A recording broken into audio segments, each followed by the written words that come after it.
Live from downtown Detroit, home of WDIV and Click on Detroit, Local 4 News at 5 starts now. Another Michigan city, another major lead water crisis. And tonight I'm demanding answers from the governor. They've been complaining about the situation for a couple of years. Should more have been done sooner on this problem? Hear what's being done right now to help the people in Benton Harbor. Help me, Hank, tonight. Okay, Hank, and the list of new COVID outbreaks in schools is out, and one county here in Metro Detroit is getting hit really hard. We're going to begin, though, here at 5 with an arrest in a hit-and-run crash that killed 2 Detroit mothers. This weekend, 7 children lost their mother in an instant, and the driver just took off. Yeah, now police say they've made an arrest in the case. Let's get right to Sean Lay. He's live with brand new information tonight. Sean? These two simply were trying to cross the street after a night out together. These two extremely close. Now, we're in Taylor tonight where family members, they learned of this arrest. They're also learning more details about what happened. Tonight, Detroit police confirmed that the driver responsible for a horrible hit and run over the weekend was behind the wheel of this Kia Soul at the time of the accident. You can see the massive front end damage to the vehicle, indicating high speeds and a deadly impact. Brittany Jones, a mother of 3, was just 27, was hit along with her sister-in-law, 34-year-old Erica Yancey, a mother of 4, early Saturday morning as the two crossed Schaefer near Fenkell on Detroit's west side after a Sweetest Day event. The driver of that Kia never stopping until she could ditch the vehicle behind a building. Brittany's mother, Paula Miller, learning more about what happened today. And Erica flew up in the air, came down. She ended up having 2 broke legs. I think her head was bashed in. Miller says her daughter was caught under the vehicle. The driver never calling for help, but kept going, dragging her down the road. She kept driving. And I was when I found that part out. Very, very angry. We were with Miller as she got word that not only had other family members helped identify the driver through social media, and the heat on that driver from friends and family was turned up so high today that driver turned herself in. Erica's mother alerting Brittany's mother not long ago that an arrest has been made. The mother said they got her. She said she prayed on it last night and her prayers came true. Back here live again, that suspect driver turning herself in. She's 30 years old. We'll learn more about her once charges are officially approved by the county prosecutor. Kimberly? Sean, are you getting any information on why that driver didn't stop? We're not exactly why she didn't stop, but the family has some key questions here.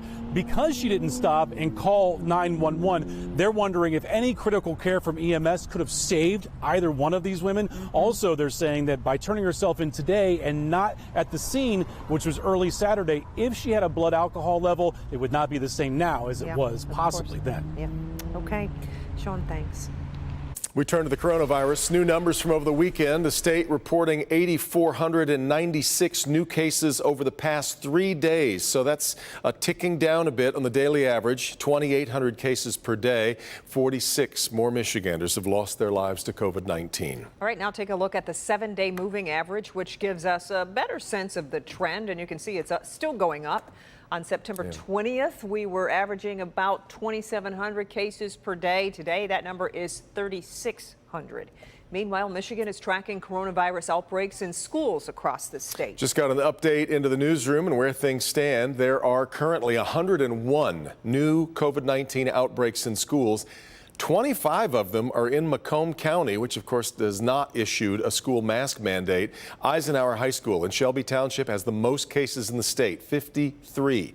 Cases in schools are considered an outbreak when there are 3 or more cases among kids from different households that may have stemmed from shared exposure on school grounds. We've got a complete list of the impacted schools at clickondetroit.com. Earlier today, we caught up with Governor Whitmer. Yeah, we'd asked her about the coronavirus in Michigan as cases continue to rise due to the Delta variant. Here's what she had to say. Well, unfortunately, we know that as the temperature drops, people go inside, we see increase of COVID. We know that with the holidays looming, that's another concerning factor. That's why it's so important to get vaccinated. And the governor went on to say that vaccines are key to helping us get back to normalcy. When Henry Ford Hospital puts out warnings, it's usually about COVID or flu season. Tonight, hospital system is putting out a scam warning. Hundreds of calls going out to people using the hospital's phone numbers. Our Victor Williams shows us how it works and how not to fall victim to it.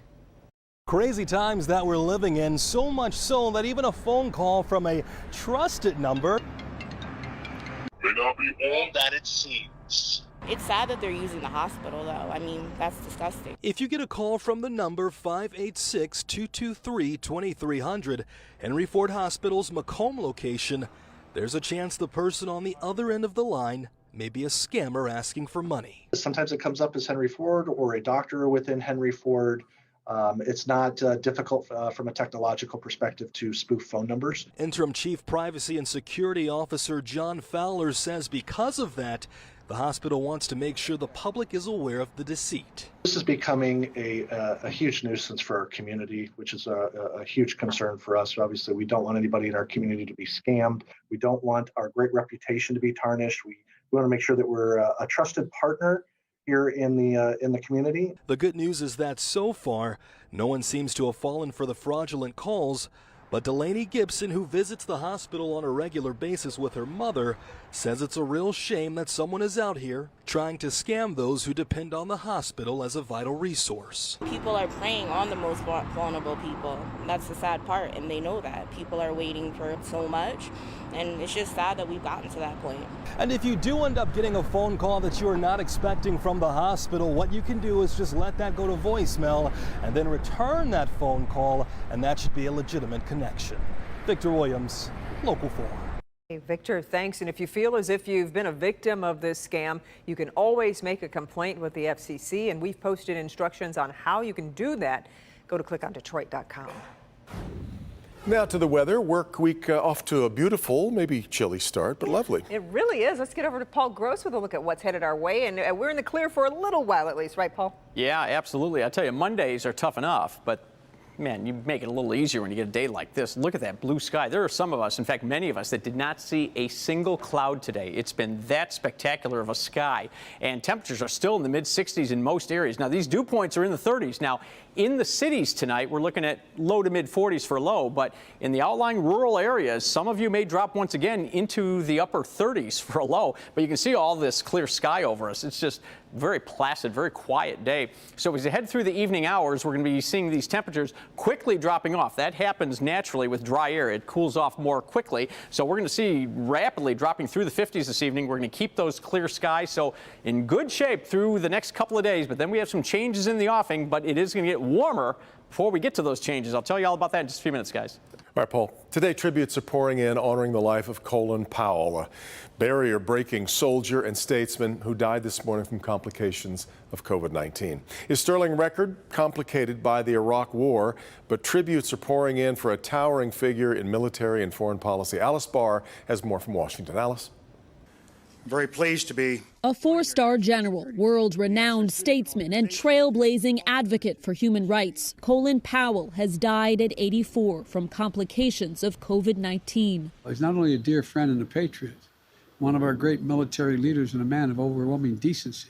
Powell's family writing he passed away at Walter Reed National Military Medical Center this morning, noting he was fully vaccinated. His battle with the blood cancer, multiple myeloma, made him vulnerable to severe COVID.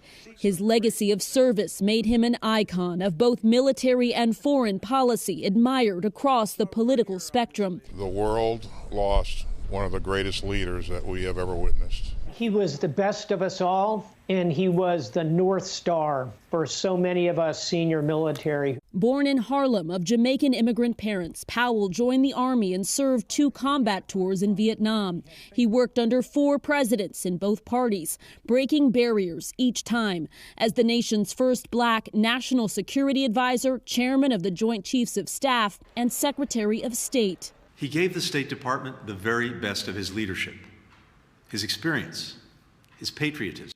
A longtime Republican, General Powell broke with his party to endorse Barack Obama for president and then Joe Biden, speaking out against former President Trump. Powell regretted making the case for the war in Iraq with information he believed was true, but that later proved false, calling it a blot on his record. A record of service, honored with lowered flags today as the nation bids goodbye to a military mentor and steadfast statesman. Colin Powell was a husband, father, and grandfather whose legacy includes the Powell Doctrine for evaluating when to take military action. In Washington, Alice Barr, NBC News.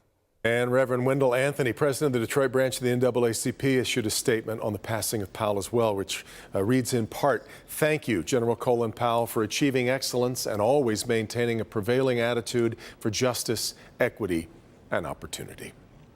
Negotiations continue in Haiti after 17 members of an American missionary group are kidnapped by a dangerous street gang. According to a Detroit News report, 5 of the 17 missionaries are from Michigan's Oceana County, including 4 children. The group was visiting an orphanage as part of their work for Ohio-based Christian Aid Ministries. The crime happened just outside of Port-au-Prince. Right now, FBI agents have joined State Department officials in working to secure the release of the missionaries and their families.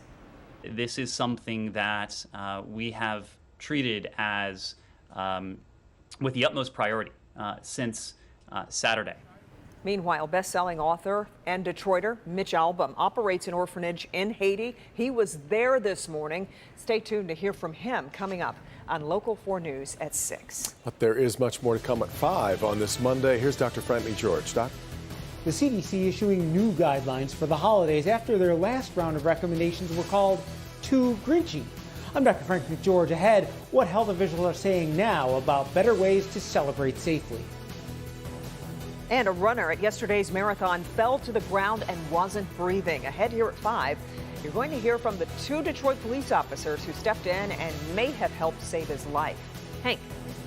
They feel like they were ignored, and kind of comparing it to the Flint situation. How do you respond? Tonight, we're asking the governor what's being done to help the people in Benton Harbor, a city struggling, dealing with a lead water crisis. I'm live tonight.